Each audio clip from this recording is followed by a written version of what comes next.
Okay, so let's set the scene. The year is 2003, and this new reality show just hits the air. The promise? To find America's next supermodel.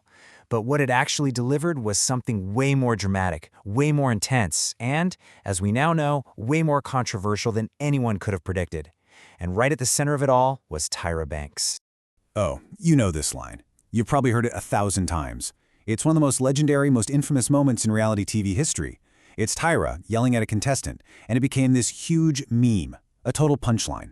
But looking back, it's also a symbol of everything that would eventually put her entire empire under a microscope. It's really the perfect way to get into our incredibly complex story. And that really brings us to the core question here. For so long, Tyra Banks was seen as this absolute champion for women. She was breaking barriers, creating opportunities. But now, a whole new generation is looking back at her work through a modern lens, and they see something totally different. So which is it? Empowerment or exploitation? That's exactly what we're going to unpack. But to really get the controversy, you have to understand the icon. I mean, before she was a TV mogul or a talk show host, Tyra Banks was a seriously groundbreaking model who completely shook up the fashion industry. Her story doesn't kick off with reality TV. It starts way back, on the high fashion runways of Paris. I mean, just look at the speed of her rise here. This was an era when black models were consistently shut out of major campaigns. But Tyra wasn't just getting work, she was literally making history. Being the first black woman on a solo Sports Illustrated Swimsuit cover, or the Victoria's Secret catalog, these were huge cultural moments. She wasn't just building a career for herself, she was kicking down doors for others. But see, by the early 2000s, just being a supermodel, that wasn't enough for her. Tyra wanted more control, she wanted more power, she was ready to build an empire. And the way she decided to do it was through a reality show, one that would mix high fashion with high drama, and create a format that would pretty much take over the world. And this right here is the crucial part. America's Next Top Model, ANTM, was Tyra's baby from the ground up. She wasn't just a host reading off a teleprompter. No, she was the creator, the executive producer, the mastermind behind this absolute cultural juggernaut. And that gave her an immense amount of power over the show, its story, and, of course, its contestants. Just stop and think about that for a second. 24 seasons. In the world of TV, where shows get canceled in a heartbeat, that kind of run is almost unheard of. This wasn't just some hit show. It was a defining piece of pop culture for more than a decade. It literally shaped how an entire generation thought about the modeling world. And it wasn't just an American thing. Not at all. The ANTM format was so successful it was exported to over 30 countries, creating a massive global franchise. It just goes to show you how powerful Tyra's brand had become. She created a recipe that people everywhere wanted a piece of.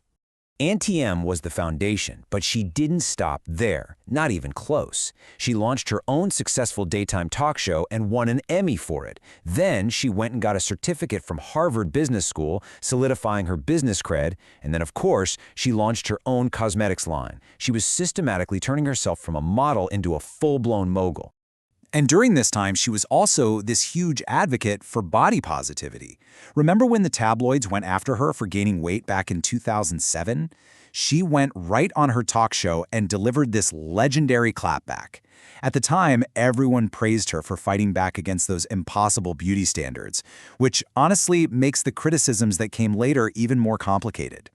And right here, this is where the whole story takes a turn. Years go by, and suddenly we're in the age of streaming and TikTok, and all these old clips from ANTM start popping up online. But now, they're being seen by a totally new audience, one with a completely different set of values, a generation that's way more tuned in to things like mental health, power dynamics, and cultural sensitivity. The very show that built her empire was about to be put under a new, much harsher light. And the criticism was specific, and it was everywhere. People were pointing out culturally insensitive photo shoots, moments at the judges' panel where women's bodies were picked apart in ways that just feel cruel now, not constructive. And that famous "we were all rooting for you" moment, it was totally reframed. It wasn't just high drama anymore. It looked like a powerful woman publicly humiliating someone vulnerable. Then you add in the allegations about low pay, and it just added more fuel to the fire. This slide just captures the whole shift perfectly. Back in the 2000s, that tough love style was what reality TV was all about. Think Simon Cowell. It was just seen as part of the game. But today, the cultural lens is completely different. We are so much more critical of those power imbalances, and we're not okay with watching people get humiliated for entertainment. So what was once tough love is now seen as problematic, and what was sold as empowering now looks to a lot of people like it was just plain exploitative. So, as all this backlash was exploding online, Tyra couldn't really ignore it. In 2020, she put out a statement on Twitter. She didn't try to dismiss the criticism. Instead, she acknowledged that, yeah, looking back, some of those moments on the show were insensitive, and she took responsibility for them. So, where does all this leave her legacy? It's messy. The controversy doesn't just erase all of her groundbreaking achievements, but it definitely makes them more complicated. It really forced this big conversation about whether the show, and by extension, Tyra herself, ultimately did more harm than good. And this is really the question at the heart of the whole debate. On one hand, you have a show that featured a really diverse cast and celebrated different kinds of beauty long before that was the cool thing to do. But on the other hand, the methods it used are now seen as deeply, deeply flawed. So can something be both of those things at once? Progressive for its era and problematic when we look back? And that's the great irony of it all, isn't it? The culture eventually did catch up to a lot of the ideals that Tyra was talking about. But as things like diversity and body positivity went mainstream, they brought with them this fierce demand for accountability. People started rejecting those harsh, sometimes exploitative methods that the entertainment industry just used to take for granted. She was both ahead of her time and, in many ways, a product of it. Ultimately, Tyra's story is such a powerful lesson about what legacy even means in the 21st century. It shows that in the age of streaming and social media, the past is never really gone. It can always be dug up, reinterpreted, and rejudged by a whole new set of standards. But look, regardless of the controversies, her impact is just undeniable. Before Tyra Banks, the idea of a model being a CEO was kind of a novelty. She literally created the blueprint for the modern personal brand. She proved that a model could be a powerful creator, an executive in charge of her own destiny, building her own empire. So what's the final takeaway here? Well, maybe it's this. A legacy isn't some static thing that's only built on your wins.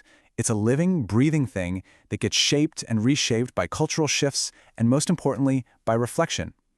Tyra Banks absolutely broke barriers and built an empire, but her story also forces all of us to ask, how do we square the achievements of the past with the standards we hold today?